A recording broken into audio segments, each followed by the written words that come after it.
ground shake.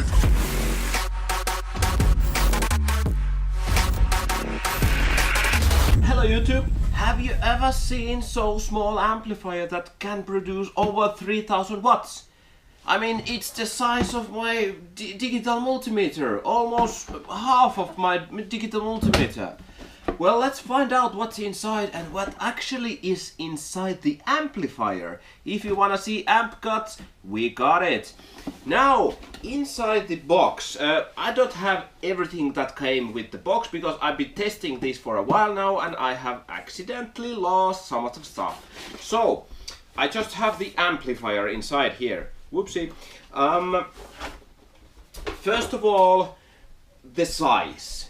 It is so small.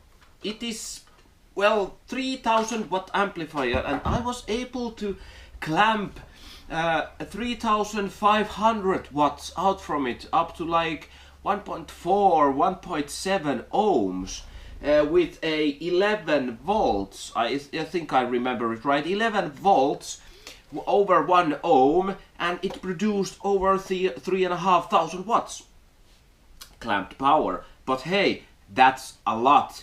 The amplifier is small, and the efficiency of the system is so good that I've been thinking about what is inside here. Now let's check it out first from the outside, and then we'll unbox it and see what's inside this amplifier. So from the signal side here we have two RCA connections, one in, one out.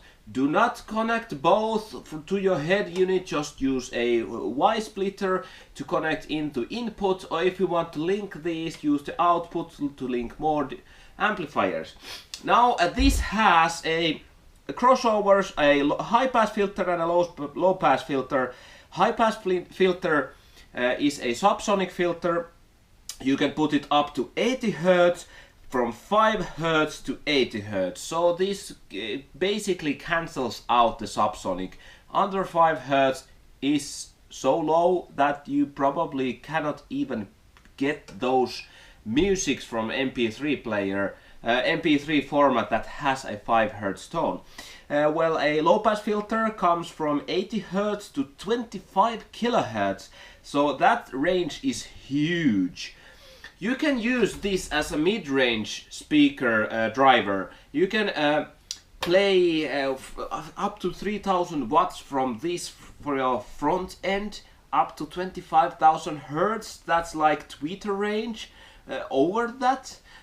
So you can use these as a front end devices. This actually has a total distortion, total harmonic distortion of a 0.025%. I have to check it out. Check into the description the specification of this amplifier to see yourself how good is it spec'd and rated.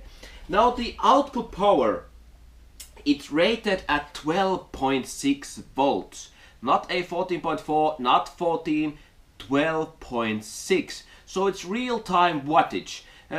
If you don't have a really good alternator or really good battery or capacitor bank, you probably will get a 12 volt system around. If you crank it up, the voltage drops down to 12 volts and you still get over 3000 watts out from it. So it's amazing how much power you can get from this size.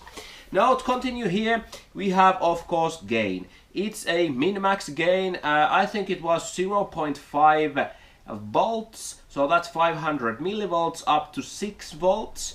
So keep in mind, if you have a DSP or something equalizer that raises the voltage up to like 8 volts, you probably cannot, don't plug it in. Use a low voltage input here.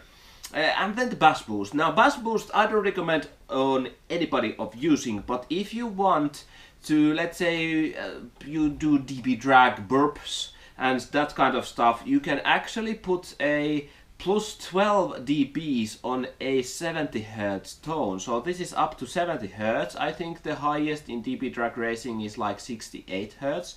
But in extreme class it's 80 Hz. Correct me if I'm wrong. But you can put this on 70 Hz and put the plus 12 dB. and then lower the gain. So you probably will get a quite nice peak on one note. With that keep in mind, you probably can test it, but I don't actually recommend anyone of using a bass boost. Just one thing to keep in mind. And then you have your speaker outputs. Now the speaker outputs is a 8mm, so that's around, I don't think, is it 8 gauge? No, I'm not really sure what it's in America, but 8mm millimeter squared wire you can put in here, quite large, but not the biggest one. It is spec'd at 1 ohm lowest impedance, but I've actually played it 0.33 ohms, and it performed pretty damn well. On the other side we have just power terminals. They are not 0 gauge, they are around 35mm squared, 40mm squared, not the 50mm squared. It's around 9mm in diameter here. But now the best thing. This amplifier has a clip light. Now the clipping light means that when the output of the amplifier is gonna get distorted and getting some extra heat on your subwoofers over, you can check the clip light here. It is this triangle here. It glows in orange or yellow when it is clipping, and avoid it as much as possible. But if you are making a DB drag race or something like that, just go full ham, full tilt, more the merrier. But it has a power on light. Actually this light's also this SD, nice. And then it has protection mode. The cross means protection, and it has a damn good protection inside here. And we will be actually looking inside very soon, but I want to explain something about this clipping light. If you are using, let's say, Alpine head unit, and Alpine has up to 35 volt volume, you can put it like in 21 volume if you are using the front speakers directly from your head unit, so they don't distort. Put 25 volume there and put 7 on the sub level, so you have from 0 to 7 is downwards, and up to 15 upwards. You can manage your subwoofer a little bit, and then use a 0 dB song, and let's say 40 Hz song, to set the gains up to clip level. That's how you can get your system tuned up without any oscilloscopes or SMD DD1 or these kind of devices that show you clipping. If you have your clip light or here, you can set your gains right from the get-go when you're installing your system. That's a neat trick you can do. Actually, well, there's a lot of more to talk about, but let's go now inside here and see where the 3500 watts that I clamped out of this actually comes from.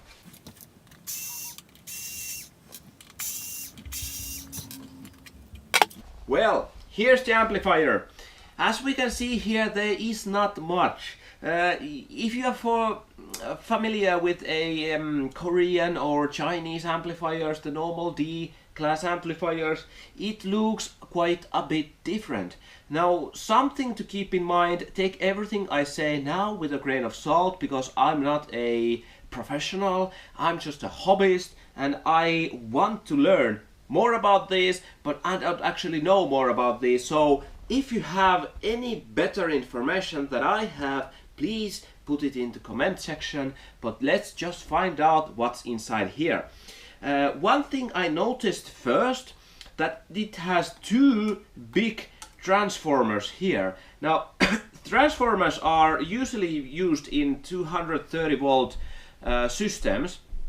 They get a 230 volt inside and lower them down to the, let's say, if you have a DVD player inside your house or something, it goes from 110 or 230 here in Finland down to 12 or 15 volts or 5 volts to power the system. Now this does quite the opposite. This takes a 12 volts in and transforms it higher, much higher.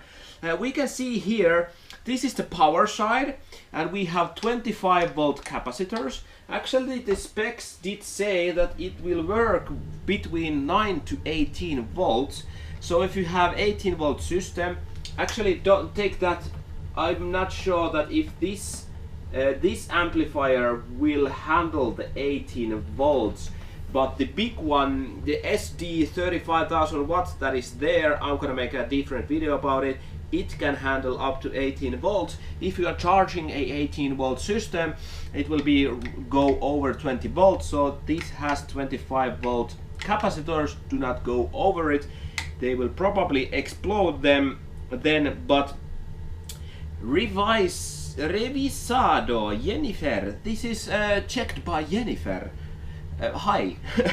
Okay, so that's the power side. It's a big iron hard transformers to build up the voltage up to like let's say this has two 100 volt capacitors here, and actually I think I found somewhere there is a 200 volt, a 100p 200 volts. It probably P means it's a capacitor. It looks like capacitor, but it's a 200 volt capacitor, so perhaps this raises the voltage up to plus 100 volt and down minus 100 volt. So you have quite of a range of voltage where you can build your wattage out. Now the transformers has a very high efficiency. This amplifier, I clamped it, I got like 95 up to 97% of efficiency. Wattage goes in, power comes out, so it is a very most high efficient amplifier there is around these Soundigital systems are. Other things to keep in mind, that this has the same familiar feature with a Korean and Chinese amplifiers. Every set here, these microchips has been sanded down, so we cannot see what are they. But this has this SD8K version of 1.4, I think it's 1.4 or version 14, a chip here. It is a microchip. I think it is a microchip. Actually, I can check it underneath that if it has any. It has some features here, but I will be not taking them now in public. Probably there's something to check out from the internet what kind of microchip it is. But it has here a VPP clock, that VSS. These markings here tell me that it is a microchip, and it is probably the protection system of this device. Now this device has a protection, low voltage protection 9 volts, high voltage protection 18 volts, low impedance protection 1.1 ohm. So if you play this less than 1.1 ohm impedance, not a resistive load, 1.1 impedance, it will go into protection mode. And short circuit protection, and every protection, I think it has probably every protection you can think of, but not but in a microchip, not in a bulky those. If you have checked those Korean amplifier, it has those big black boxes there that are the protection system. This has a intelligent in it. So it will probably save your amplifier, and I have cranked this up. I have used it so much, 0.33 resistive load. I burped like a maniac with it. It went into protection, everything worked. One thing, when I played it at 0.33 ohms with a 20 hertz tone, it was impedance like 0.47, so it was a half an ohm impedance, and I tested it out with a low volume. I played like 20 to 30 minutes, and it came a bit hot. Actually that hot it went into protection mode, so this amplifier, you can destroy it by using a low impedance and playing with low volume. But if you are burping, let's say you are doing dB track tracing and you are burping it hard, it just goes into protection and lives to see another day. It's a nice feature that these new amplifiers, new design in these amplifiers, a very clever design from Soundigital from Brazil. And one thing to keep in mind, if you have a chance to get these, I would recommend it hands down. And if you break one, there's really not that much you can do about it. Because if I take one of these off and check the markings on these transistors here, it says A1, A2, B1, B2. So probably in the Brazil they are making their own components in the Brazil. So we actually cannot get them from eBay or cheap Chinese manufacturer. They're just made from Brazil and they know what they have put inside, so the repairing of these devices goes back to the manufacturer. So you can probably not make it yourself. That's a good thing and a bad thing. Good thing for Soundigital because they have really good cover for their product. Nobody can copy it, and bad thing because hobbyists cannot repair them. Now, actually that's about it. One more thing here, we have a nice little fan, a noisy, nice little fan. These fans are cheap. Actually, well, I'm not sure if they are really cheap. They look like cheap, and it makes a kind of noise. It blows cool air inside here, these vents behind the circuit board here, and blows it out from here, so it has a passive heat dispensation from the chassis, and it has this small fan there to